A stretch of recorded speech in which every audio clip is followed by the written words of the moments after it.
All right, good morning and welcome to Live from Curry Tech Extension. I'm Cameron Lowe, the Curry Tech County Extension Director, and here with me this morning we have live from her home office, our 4-H agent, Sherry Fischelschweiger. Sherry, you want to introduce yourself? Good morning, it's Sherry Fischelschweiger for the first time on camera this year. And I'm a 4-H agent, but with our current work situation, I haven't been able to get connected, and I'm looking forward to this broadcast today. All right, awesome. So as you all probably know, everybody's dealing with internet bandwidth issues, so that's our limiting factor here. So Sherry's going to sit in with us today. I'll go through the content. She'll be available for your questions, to take those questions and to fill in some of the gaps here as we go. So again, on today's episode of Live from Curry Tech Extension, we're going to cover hydroponic plant growth for kids. So no soil, no problem. Before we get started, remember to subscribe to our channel and click the bell to receive notifications. That's going to let you know anytime we post new videos or go live.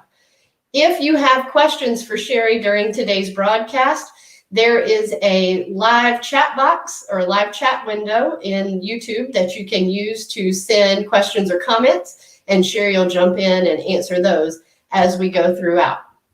If you are watching the recording of this session and you have questions or comments as you go through the video, be sure to link up with us either via email, give us a call, or connect with us on social media. And that information is in the description below this video. So sometimes it can be difficult to get kids interested in activities that don't involve screens or some type of electronic device.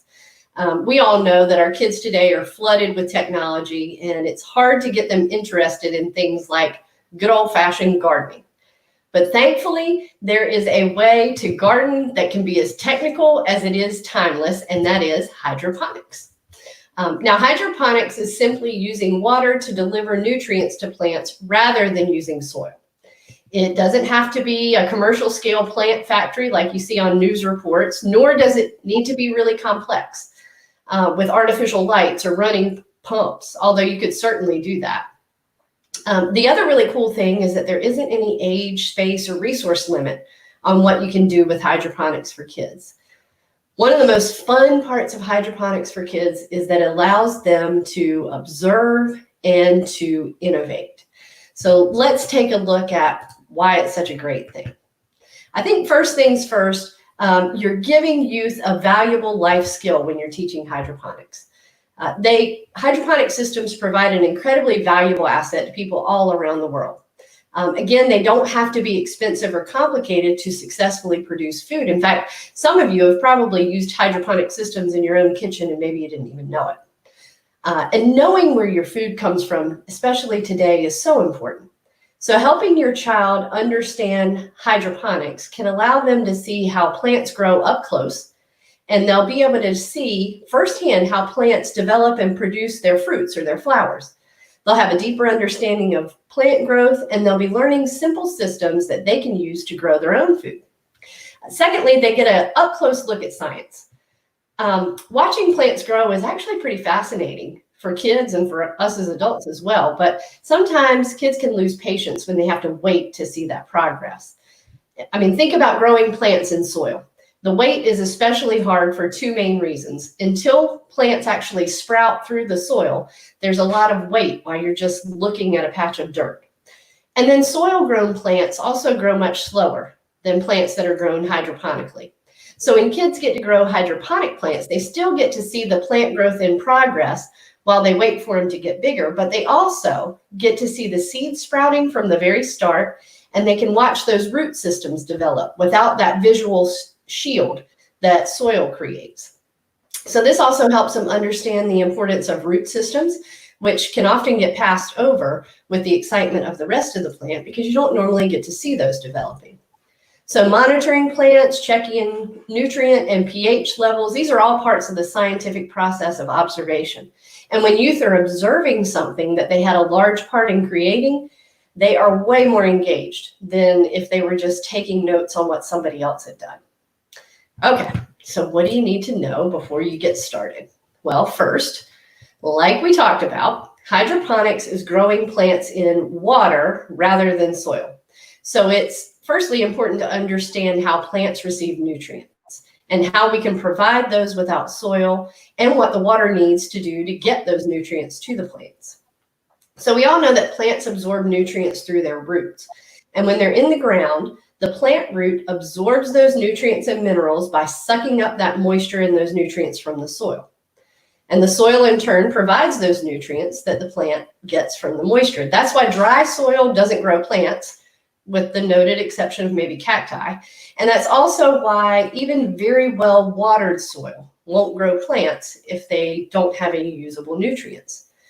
So in a hydroponic system, you don't use soil to provide the nutrients, which means that you have to add some sort of plant food to the water. The plant roots absorb the water just as they do in the soil, but they get more out of it. They get those nutrients out of it as well. So to add the plant food, you have to add a special nutrient solution that's meant for growing plants in water. And depending on the kind of system you use, those nutrients travel to the water and through the water in slightly different ways. Now, there are two main types of hydroponic systems. There are passive systems and there are active systems. So passive systems don't use any energy to move nutrients and water around. Passive systems use a wicking material often to draw up the liquid nutrients for the roots to access, or they simply suspend the plants in a solution with airspace around some of the root zone. Passive systems rely on absorption, gravity, and placement to get water to the plants. Passive systems are probably those things that you're more familiar with that you may have tried in your own kitchen, and we'll look at some examples in a moment. Active systems will rely on some type of energy like an electric pump to move nutrients in and out of the root zone and provide aeration to those roots.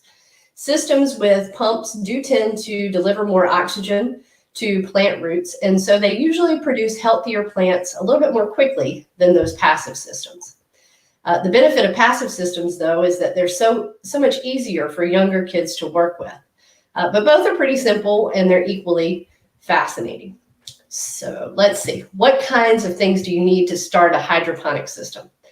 So we'll talk about specific systems you can build with kids and the specific things those will need in a few minutes. But regardless of the system type, there are a couple of common supplies that you need.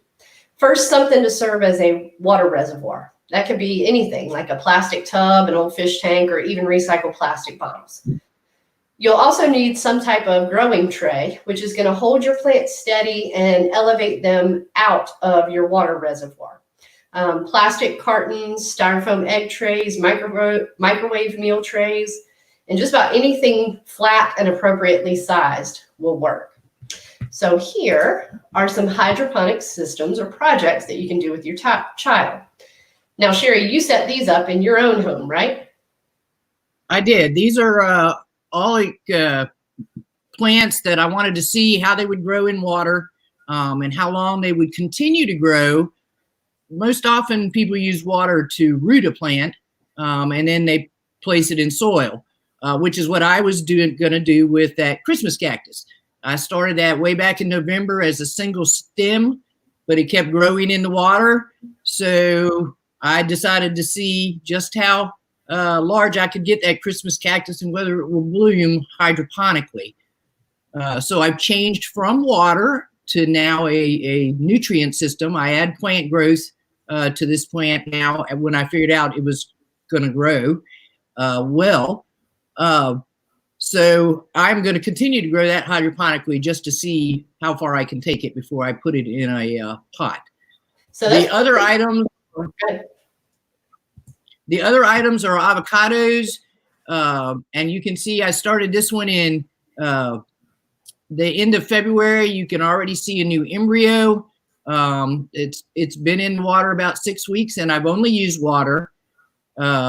It had a root system that was about 2.5 inches long before it had an encounter with a dog, but it didn't, knocked it off the table, but it's still growing and it's starting to grow a new root system. So I just put it back in and the embryo was not affected and I should actually start to see green in another probably 7 to 10 days. So I'm looking forward to that. Very cool. So I'm going to cycle through a couple of these other systems that Sherry has actually tried. This one's Basil. Is that right, Sherry? That is Basil, and that's just a simple system that young children can use to grow a seed and see both the roots and the sprouts as it's going. And it's a recycled, in this case, it was a to-go container that we got from a restaurant. Just cleaned it out, covered it with tape, cut an X in the top so you can put your growing medium in. And with kids, you can use cotton balls instead of having to go out and purchase rock wool. They'll work just as well. I just had the rock wool from a different project, so I used that. But you could actually place your little seeds in the cotton balls, put them half in and out of that container like you see the rock wool in this one, and let it grow. They use the straw to aerate the water. So it's a passive system, but they're actually using a different means to aerate the water, which will help it grow faster. So that's pretty cool. So just to recap kind of what she did with that system, she soaked those cotton balls or that rock wool in a hydroponic nutrient solution, planted the seeds actually in the cotton, and then placed that cotton in the lid there of the plastic container. Now, previously she'd cut an X in that plastic container so that the wool could go down into the water with the hydroponic solution. So it's important that you want that contact there with the water so that you can actually wick up and keep those seeds moist so that they sprout. And then again, she cut another hole over there where you see the straw there. And that's so, and this is good for maybe not really, really young children, but slightly older. They can actually aerate this system by blowing into the straw once or twice a day. Again, you want to be careful with younger children that might not understand the difference between sucking in and blowing out, but kind of a neat active role that they can have in that system. For this system, you want to make sure that you change the nutrient solution about every 1 to 2 weeks. So again, there's that somewhat passive system that has a little bit of interactivity that kids can be involved with. So next, we want to look at a couple of active systems. And Sherry, I know that you have 2 examples of active systems that you've got growing. I think one is a store-bought complete system that cost about $35, and one is more of a hybrid system that you may have had to purchase pumps and air stones and plant food for that may have cost about half that amount. And so we'll look at those here in just a second. So you can see basic materials that you would need for those more complex systems. And let's take a look at what it looks like. So here's that complete kit, a purchased kit. Again, you're looking at probably about $35 if that's something that you wanted to do from a store-bought kit. But that's the complete kit ready to set up as a hydroponic system.